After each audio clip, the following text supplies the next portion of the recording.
I was talking earlier to Attorney Gilbert Andres, and he was also saying, I was asking kasi about yung filings ni Attorney Kaufman, and Attorney Andres Yes. made note of the fact na Yes. even of course the victim should be allowed to make their own manifestation to Kaufman's assertions. Of course, you're also a colleague of Attorney Conti. Do we know exactly what the manifestation of the victims is going to be about? Yes, we're going to challenge of course, the issue of jurisdiction. Alam niyo, expected na namin yan sa sa defense na they will challenge the jurisdiction. Bakit? Kasi that's their only hope. The moment the charges are confirmed at magkaroon ng trial, tapos na yung boxing, kumbaga. Kasi walang ebidensyang masasubmit si President Duterte to show na wala siyang kinalaman sa killings ng drug war. So, kailangan talaga nila ihinto. So, it affects our interest. Ngayon, doon sa issue ni President Duterte sa defense, wala nga bang jurisdiction? Klaro doon sa Article 127 ng Rome Statute, nakalagay doon, any country or state party may withdraw from the ICC. Basta ang anumang proceedings na nasimulan na bago kayo nag-withdraw ay itutuloy yun. Final ni Attorney Jude Sabio ang complaint niya, kumbaga, noong 2017. Kami, bilang counsel ng EJK victims sa Rise Up, final namin noong 2018 naging effective ang withdrawal 2019. So sabi namin, klarong-klaro, kaya nga nilagay yung 127 na yan ng Rome Statute, ng mundo, kasi tingin nila, walang ngipin ng ICC pag wala yan. Kasi ang gagawin lang pala ng Prime Minister o Presidente kung may kaso na siya sa ICC, mag-withdraw So para ma-avoid yan, nilagay yan na at na hindi pwede kang mag-withdraw, pero kung nasimula na yung kaso for vested interest, withdraw mo, tuloy ang kaso. So, sa amin, matatalo sila dun sa issue of jurisdiction, at sana naman, bigyan na ng pagkakataon na makapagkomentaryo kami dyan dahil napaka-importante sa amin na matuloy ang trial dito so that President Duterte can answer for the crimes he was charged of. Yes, sir. Inga, sir. So ano po? Are you in touch already with the victims, and what do you plan to manifest there? How do you plan to respond? Meetings ngayon. Attorney Chrissy Conti is setting it up. Constant naman ang communication naman namin since then. At nag-briefing nga yan a few weeks ago.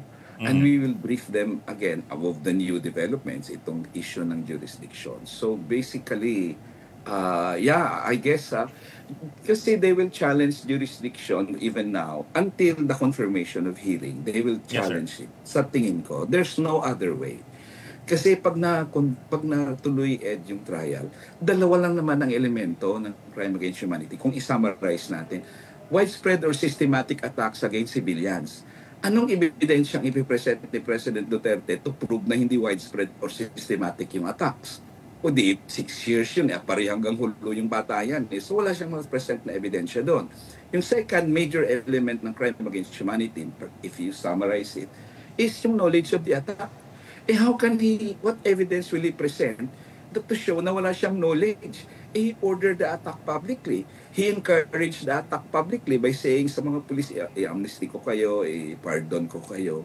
And then the testimonies of people like, say, Royina Garma, na nagsabi, not only did he order the attack, he funded the attack. So ang lakas talaga ng ebidensya. And I see no evidence on the part of President Duterte to show na wala siyang kinalaman sa patayan.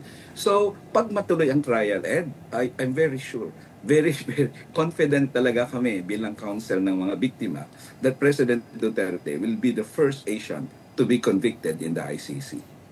Sir, are families of the victims going to be brought to the ICC and to present their case? Kasi, for example, si Matabato and Las Cañas are, I understand, already in Europe to give their side of the story and their own inside track of the story.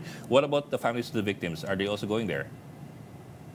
Well, ang problema naman namin, mahirap naman yung biktima niya. Wala nga pamasahe sa korte yan dito Buti nga si President Duterte nagdalaw siya ng pamilya na may pamasahe yung pamilya na ng birthday niya.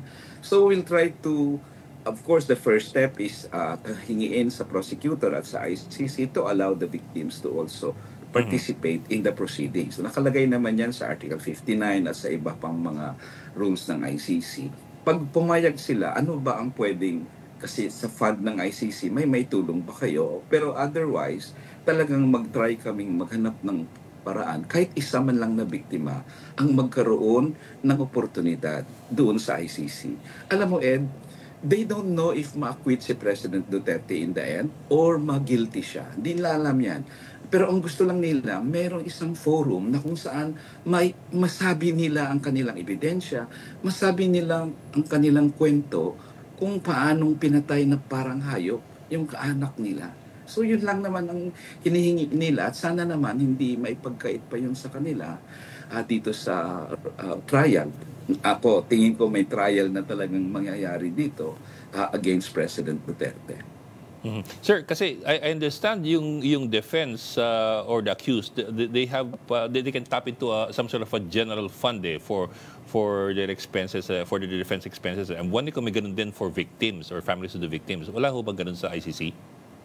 Yes, there is the general fund for the prosecutor, the defense, and the victims. So issue lang yan kung paano mayroon silang allocated naman na amounts for counsels, no? Of course, yung defense, libre naman dapat kay President Duterte kung gusto niya, but I doubt na kukunin niya yan. So there is something that you can tap into. Kukunin niya yung mamahaling abogado niya. Di ba? So, yes. There is. A question lang kung magkano at paano yan ihati-hatiin sa maraming biktima na nag-file doon sa ICC. Kasi Sir, hindi lang naman kami ang nag-file. May mga iba din na hindi natin alam publicly kung sino na nag-file din naman sa ICC. Yes, sir. Sir, one last question, sir. Of course, I'm not a lawyer. Alam naman niyo yun. Pero I think part of the discussion has been, yes, you did go through a timeline kanina, kung kailan nag-withdraw, for example, nag-take effect ang withdrawal ng Philippines. Yes. What might be instrumental is if the proceedings started before the withdrawal was filed and took effect. So it might end up being a question of how one defines when the ICC proceedings began. Was it the filing of the complaint, or was it the time that the pretrial chamber took over or accepted the petition of the investigator?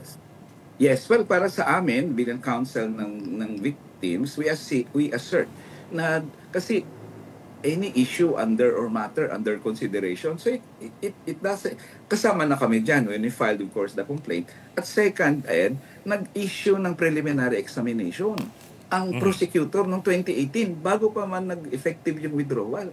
So para sa amin, yung preliminary examination na kung saan binanggit ng prosecutor si General Bato de la Rosa, General Albayalde, at sinabi niya lahat ng head ng regional, provincial, district at city police units ay kasama ng investigasyon. Ito Ed, is already the proceeding mentioned in Article 127.2. So sa amin, it started long before. In any case, Ed, magdebate man ang prosecution at defense on that issue, para sa aming mga biktima, nag-commit ka ng heinous crimes. Hindi ka naman pwedeng iligtas lang on the issue of technicality. Kasi, at sabi nga kanina kahit na-commit mo yung isang krimen during the time na state party kayo, pero for a long time hindi ka nakasuhan, ngayon ka lang nakakasuhan, pwede ka pa rin kasuhan sa ICC because the international community doesn't want violators, perpetrators of the most heinous crimes to get away with it. So yung issue ng withdrawal, they can debate about it. Pero para sa amin, Article 127 says that walang prejudice ang withdrawal sa any matter under consideration. And for us, the matter has already been under consideration by the ICC long before the withdrawal. In fact, nag-issue na ng preliminary examination ang prosecutor as early as February of 2018. So, I don't see any reason bakit hayaan ng ICC na ma-dismiss ang kaso on the ground of jurisdiction. Parang ang mensahe dyan ay ganito: mga presidente, mga prime ministers, pwede kayong gumawa ng krimen, ng heinous crimes. Pag nakasuhan kayo sa amin, i-withdraw Unahan nyo nyo lang. ang bansa nyo. Okay na tayo. Wala nang hustisya para sa lahat ng biktima nyo. And I don't think the ICC would make that message kasi otherwise walang ngipin ng ICC if the ICC will abide by this technical ground ng Duterte na we withdrew. So tapos na ang kaso as far as we're concerned. Yes, sir. I don't know how the ICC will decide on this, but I'm pretty sure they will decide on the side of the victims of EJK sa Pilipinas. Okay, maraming salamat for joining us this morning, human rights lawyer and from the NUPL, Attorney Nery Colmenares. Thank you, sir. Maraming salamat din po.